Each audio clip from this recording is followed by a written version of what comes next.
Welcome to Climate Now.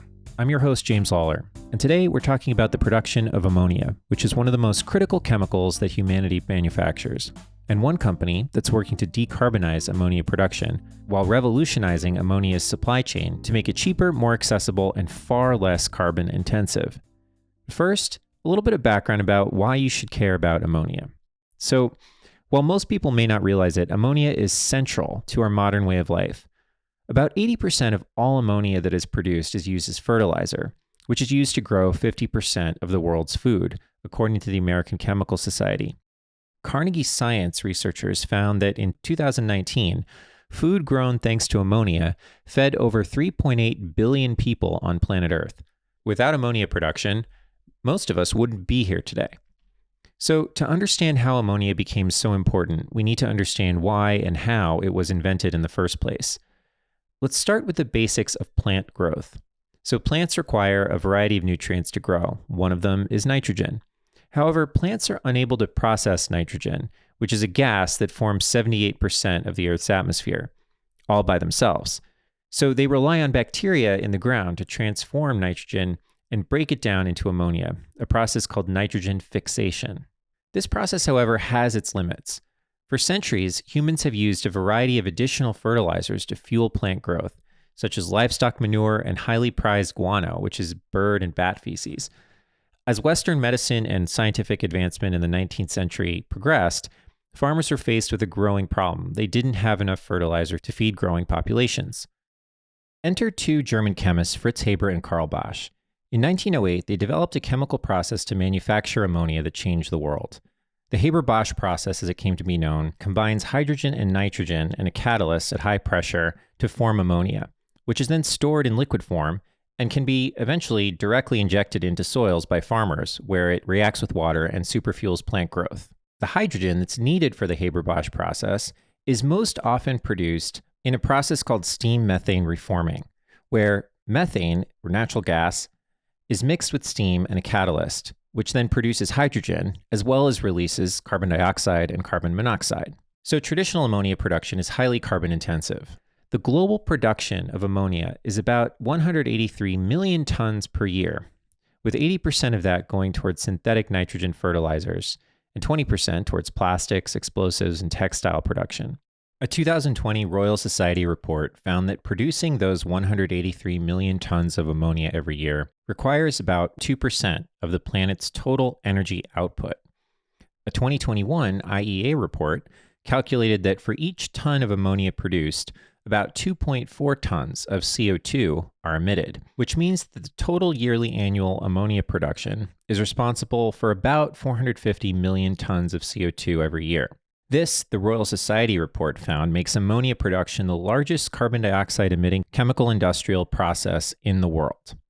Finally, a 2021 EIA study reported that 98% of ammonia plants around the world use fossil fuels as a feedstock, primarily natural gas, about 72% of them, and coal, 22%, meaning that for the majority of its supply chain, the Haber-Bosch process that creates the world's ammonia supply relies on dirty fossil fuels. Adding to ammonia's carbon footprint is the fact that ammonia production is unevenly distributed around the world, with China being the largest producer of ammonia, accounting for 30% of production. The United States, the European Union, India, Russia, and the Middle East account for a further 8 to 10% each, according to the IEA study. With 10% of ammonia production traded around the world, that means around 18 million tons of ammonia need to be transported on fossil-fueled vehicles such as ships, trucks, and trains. While emissions for the transport part of the ammonia supply chain aren't fully understood, they aren't insignificant. Decarbonizing ammonia means not only changing the feed source from fossil fuels to something else, but also reducing or eliminating emissions from its transportation. Enter Talus Renewables, which is a company that's dedicated to solving ammonia's carbon problem and making the critical fertilizer cheaper, more accessible, and carbon-free. I sat down with Hiro Iwanaga, co-founder and CEO of Talus, and explored his company's plan to deliver low-carbon ammonia through modular, small-scale, energy-independent production facilities that can be shipped to remote regions and allow farms or groups of farms to produce their own green ammonia. The technology could completely revolutionize the ammonia production supply chain. But first, our news segment, This Week in Climate News.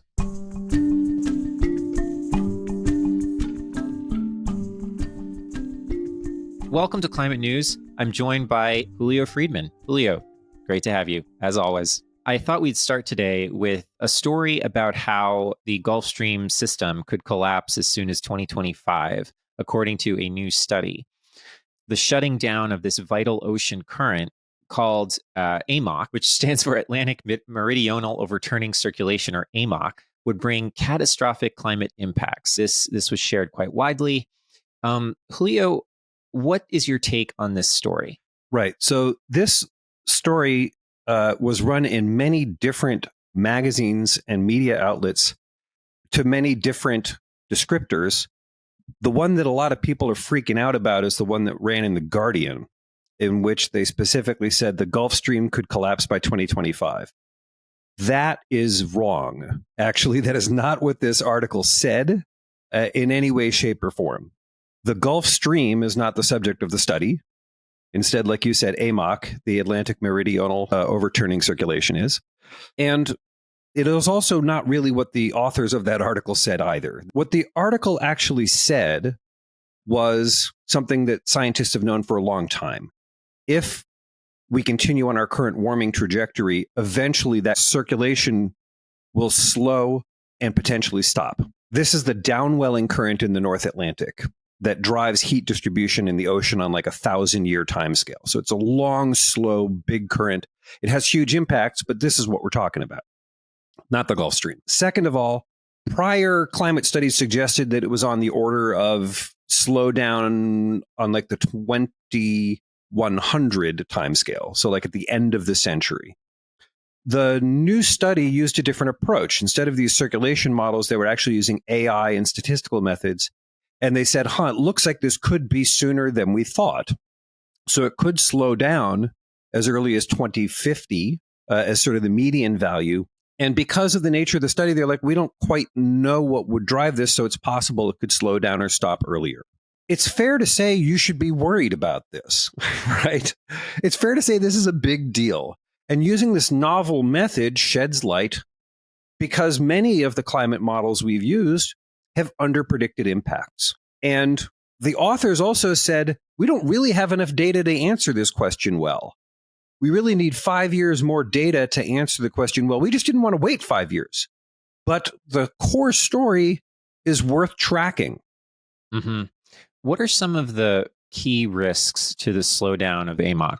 This AMOC current, the conveyor belt that moves heat around the ocean on a 1,000-year timescale, it does exactly that. It actually ends up affecting circulation patterns for climate all over the world and weather. It affects benthic habitats. It affects the distribution of nutrients in the ocean circulation. So there's a lot of long-term, big-scale impacts to shifts in the Atlantic Meridional Ocean overturning circulation. It's one of these things that has been burgering along just fine now for about 10 or 11,000 years without a lot of variation. So the potential consequences could be very large, but how that will actually manifest in any particular way is not so obvious. Right. So let's move to our next story. So it appears that 7 large car makers are jointly building a giant network of 30,000 electric vehicle chargers. These chargers will have both CCS and NACS chargers available. And this represents a consortium of BMW, Mercedes, General Motors, Honda, Hyundai, Kia, and Stellantis. The 30,000 number is a minimum in terms of their planning for these chargers. But Julio, do you have any thoughts on what this represents? This says a couple of things to me that are important. First one, for the next 20 or 30 years, every week is infrastructure week.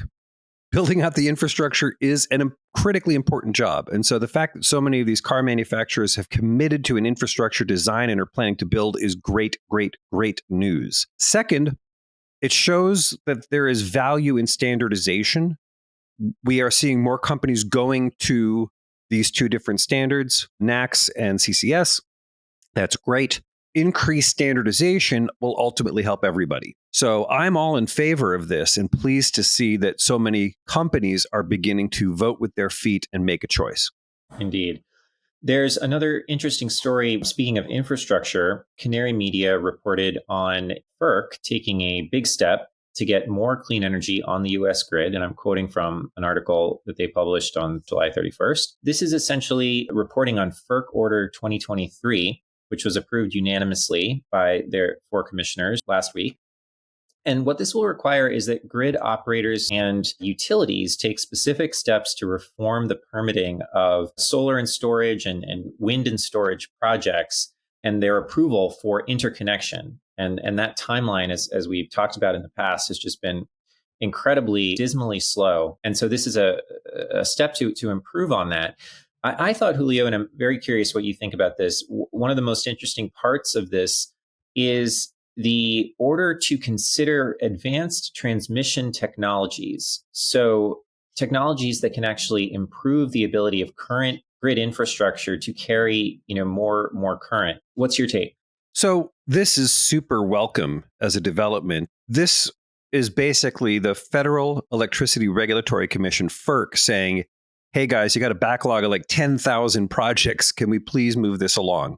Originally, the way projects got performed and approved was simply, first come, first serve. But these were conventionally, back in the before times, massive single projects, like one 10,000 megawatt nuclear plant or something like that.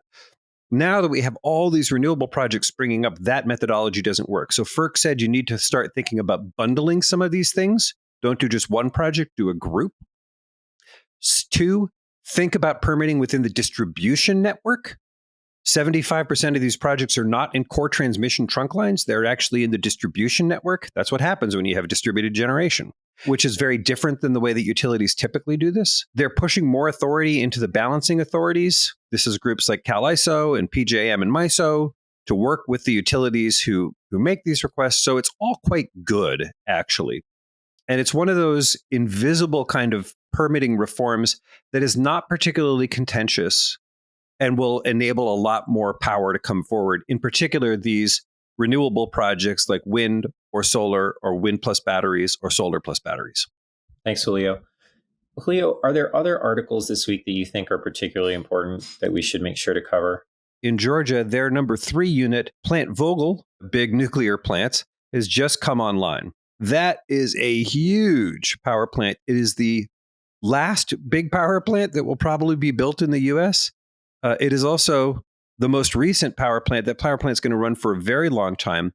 This project got started a long time ago. It got started actually under the ARRA, the infrastructure and activation law that came out of the 2008 financial crisis. And it will make a very big dent in Georgia's carbon emissions. It's a dispatchable, very large volume nuclear power plant that will run for a long time. And because it's dispatchable, it will actually allow more renewables to be built onto the grid. It will begin to displace fossil fuel plants in Georgia and other places. So this is a really big deal. Right. Well, Julio, thanks. So I think that covers our set of stories for this week. Julio, thanks again for joining us. Look forward to talking to you guys again soon.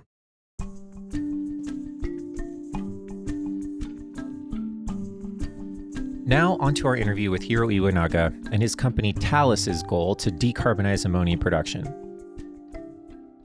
Hiro Iwanaga was inspired to start Talus Renewables when he found that not only is ammonia production extremely carbon intensive, it is also more expensive in the places that need it most, such as food insecure regions of sub-Saharan Africa. Over the last few years, Hiro and his team have developed technology that enables farmers to make their own ammonia cheaply and efficiently. Hiro, it's great to be here with you. Before we dive in, tell us a little bit more about what drew you to ammonia. What is it and why is it so important? I think people really forget about ammonia. Ammonia is the second most produced chemical in the world. So it is absolutely a critical material. So ammonia can be used directly as a fertilizer, which the United States, Argentina, South Africa, India do a bunch of. But it's also frequently converted into other more granular, easier to use, easier to apply fertilizers. But 80% of ammonia production is either used directly or in the production of other fertilizers. The big centers of production are China, Russia, parts of the Caribbean, and we ship it all over the world. The way we get it there is we produce ammonia in a giant centralized plant, right? These are some of the world's largest chemical plants. They're fed by natural gas or coal, and we then truck it, rail it, ship it, rail it, truck it to final site. And so when we talk to farms in sub-Saharan Africa, the average bag of fertilizer travels 10,000 kilometers to get there. So take me back a little bit. How did you become involved in this in the first place? Yeah, absolutely. So I actually spent almost all of my career in finance. I worked at a couple large investment funds. And as part of that work, I'd led some of our investments into green tech. Primarily, these were big funds. And so focused on large investments in solar and renewables and public companies that were focused on clean tech. And as part of that, I had done a bunch of research into green hydrogen. And so the origin of our work was actually philanthropic in nature. As you may know, you look at sub-Saharan Africa, for example, 50 to 75 million people on the brink of famine. Crop yields are a quarter to a fifth of the developed world. And the big driver of that is basic fertilizers, a critical raw material, costs double what it does in the United States or is simply inaccessible. And so, given that ammonia is made all over the world and often needs to be shipped to its final destination where it'll end up in the ground and help crops grow, where does Talus fit? So the origin of the work, I had funded research into building a modular containerized system where we could deliver a shipping container.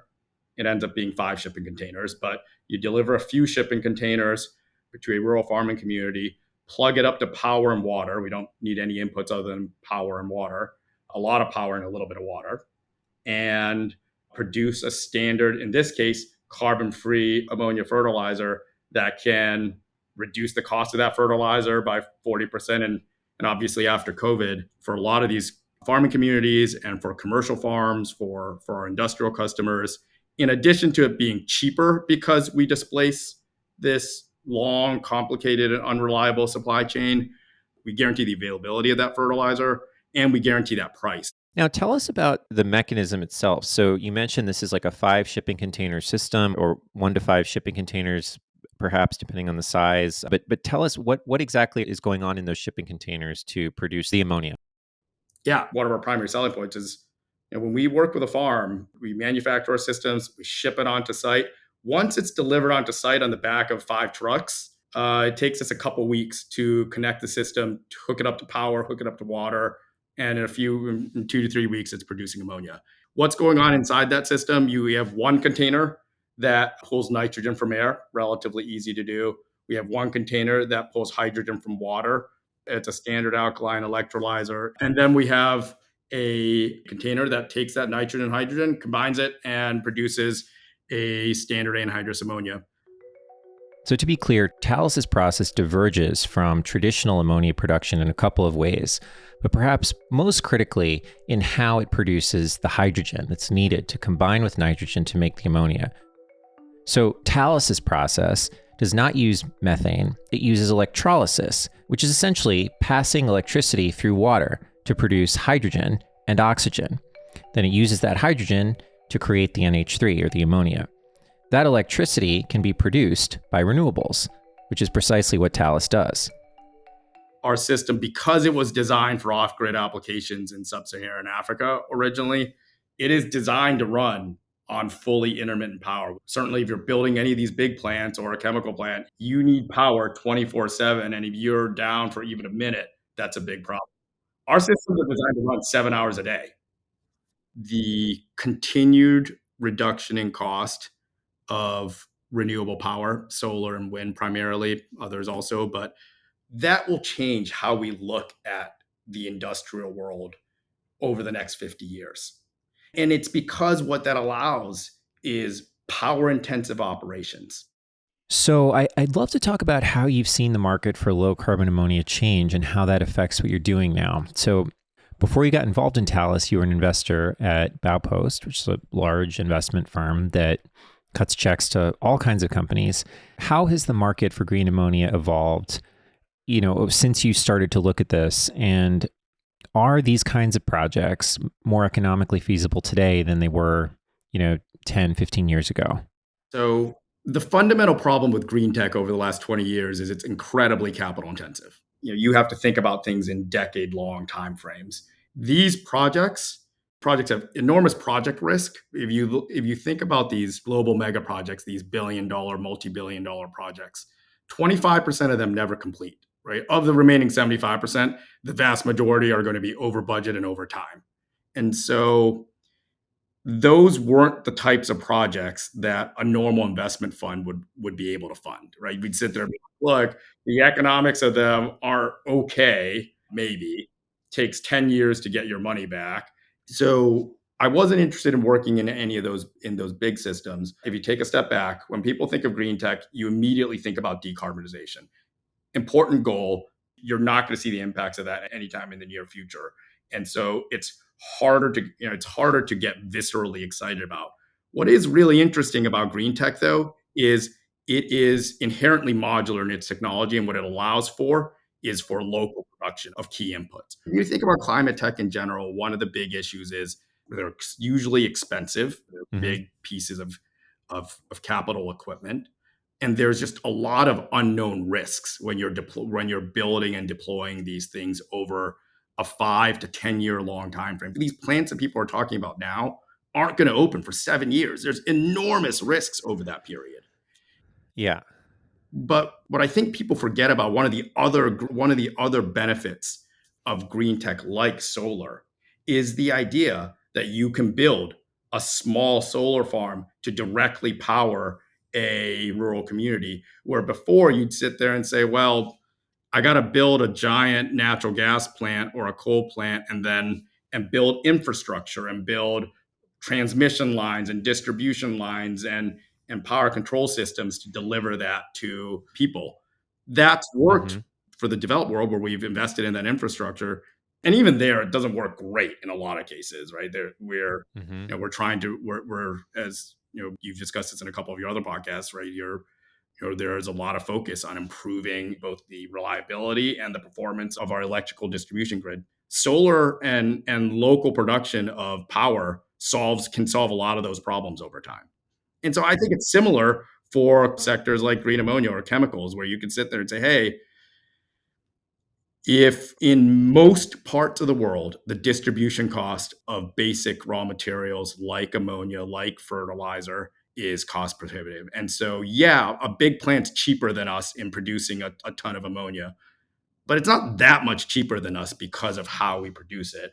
And the cost to get it there and the reliability of using that potentially 10,000 kilometer long supply chain across ships, trucks, and rail, that's really expensive and unreliable. And so when we go to big farms and big mining companies and big industrial users of ammonia, they're just as focused on supply chain resiliency and supply chain certainty as they are on the cost savings. And as we talk to U.S. farms, we haven't talked about the U.S. A year ago, I would have said the U.S. wouldn't have been that attractive a market for us. So I would have said our focus is South America, Sub-Saharan Africa, Southeast Asia, parts of India, where we know the cost of fertilizer is double what a farmer in Iowa pays. It's really simple, right? Like, they have either no access to fertilizer or expensive access to fertilizer. We can lower their fertilizer costs. We can make it carbon free. We can make it more reliably. Really easy to make that pitch. In the US, because we have 20 giant ammonia plants in the United States. We get a bunch of our ammonia delivered from the Caribbean, from primarily Trinidad and Tobago. And again, it is relying on an expensive supply chain, but we've invested billions and billions of dollars of infrastructure to make that work. When we work with farms around the world, we're probably 30% cheaper than their current sources of fertilizer on some long-term average, right? Since fertilizer prices are incredibly volatile. In the US, we probably would have been 20% more expensive. And all of that changed with the Inflation Reduction Act and green hydrogen tax credits. The Green Hydrogen Tax Credit is part of the 2022 Inflation Reduction Act, and it rewards companies for producing low-carbon hydrogen.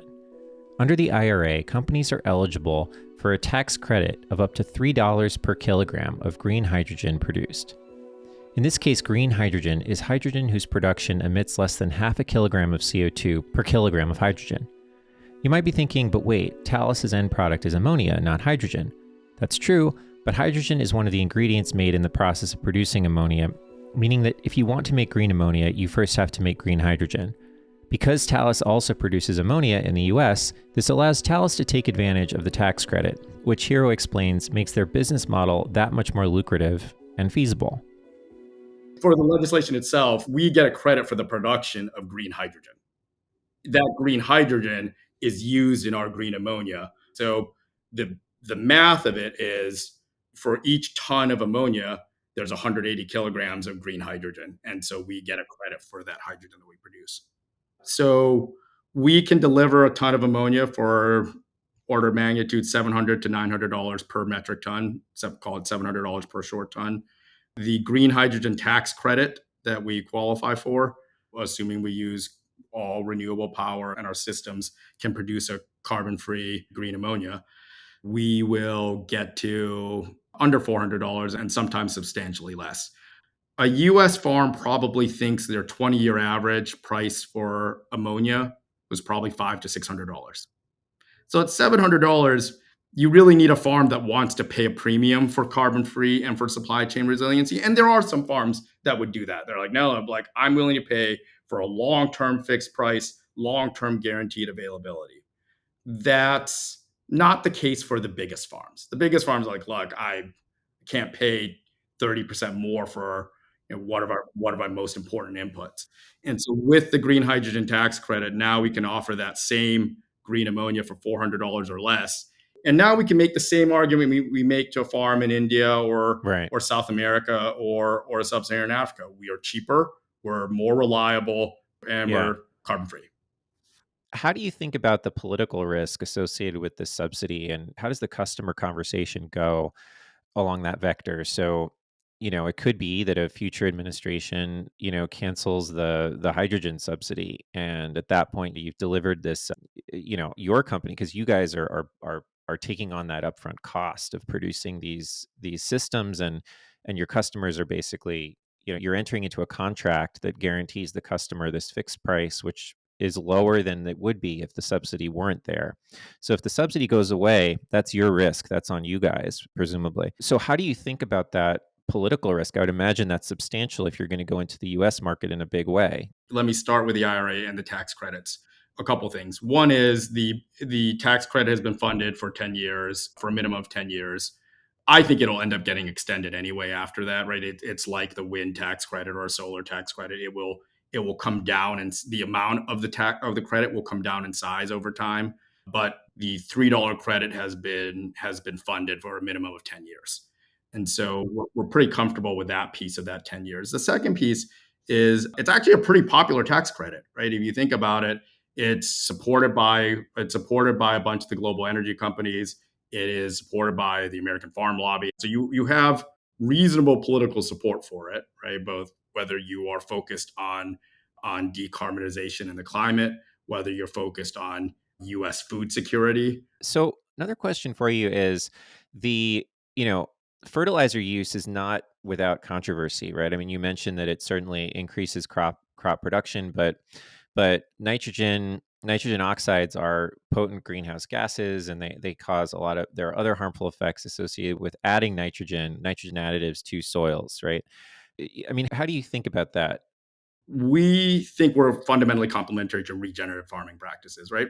Ultimately, if you think about regenerative farming, the idea is to use less chemicals and less synthetic additives, right? Less fertilizers, herbicides, fungicides, maybe none for some of those. But what's really attractive about our system, so when we think about our first full-size commercial deployment, which, again, just deployed to Kenya Nut Company in East Africa, and so they're using this because, right, they're excited about they can target ammonia in ways that they couldn't have done with a standard granular fertilizer where you just spread it everywhere on the ground. We actually think we can reduce the actual kilograms or tons of fertilizer that we're using in these fields.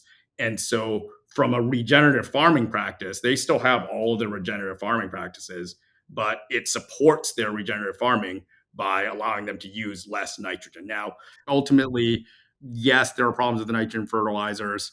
One, we don't use nearly as much as we used in the 1970s, 1980s. So we don't use as much. But two, really, if you think about it, food security, and especially if you think about the subsistence farmer, which is still 60% of the population across sub-Saharan Africa, getting access to a reliable, inexpensive, and in this case, carbon-free fertilizer is a huge step in their food security crisis. One feature of this, I'm just curious to ask you about, is maybe we just look at the US first. So in the US, you mentioned one of the attractive features of the market is the subsidy requires green electrons. You mentioned, 1 megawatt system. It's about 8 acres of solar per megawatt, or 6 to 10 acres, maybe depending on where you are, I believe, per megawatt to produce. Yeah, I think in the Midwest, we're seeing systems that are way smaller than that now. Probably. Oh, you are? Yeah, I think depending on where you are, I mean, Arizona obviously even less, but for a megawatt, probably 2 acres. Okay. Okay. So are the customers that you're speaking with, the ones you mentioned, are they intending to like contract with solar developers, or do they already have solar? Yeah, absolutely. So the first system that we're building with Landis is building their own solar farm. This is changing gears a little bit, but for our 1 ton per day system that is deployed on site on a single farm, our bigger systems we actually think will be near site and serve multiple big customers. But when we think about our 1 ton per day system that is installed on site, is if that's effectively dedicated to a single farm. The way that works is that farm will build solar, work with a solar developer, or we can build that for them. But you add solar, that solar will lower the cost of their power right out of the gate, right? Because farms have pretty expensive power. So they save on power cost. And because our system can run intermittently, we can take any excess power that they're not using, either from the grid or from this new solar farm, and use that to produce ammonia.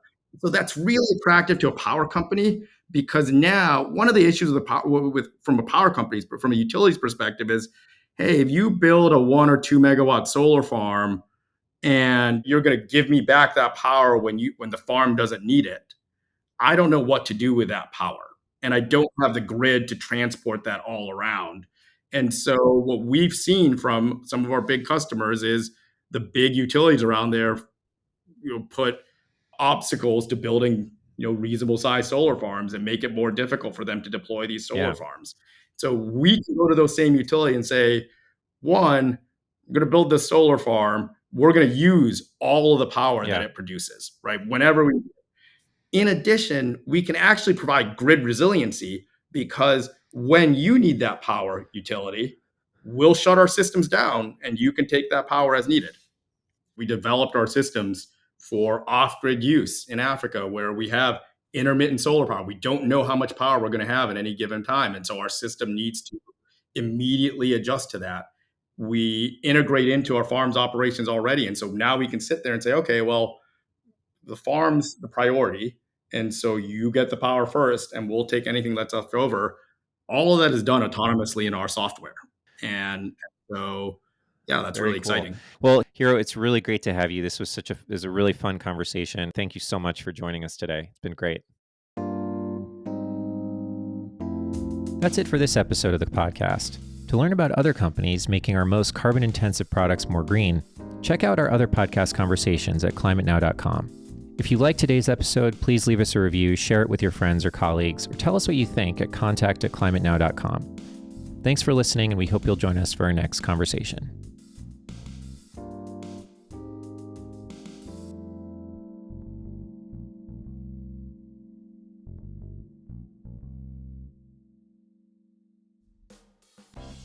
Climate Now is made possible in part by our science partners like the Livermore Lab Foundation.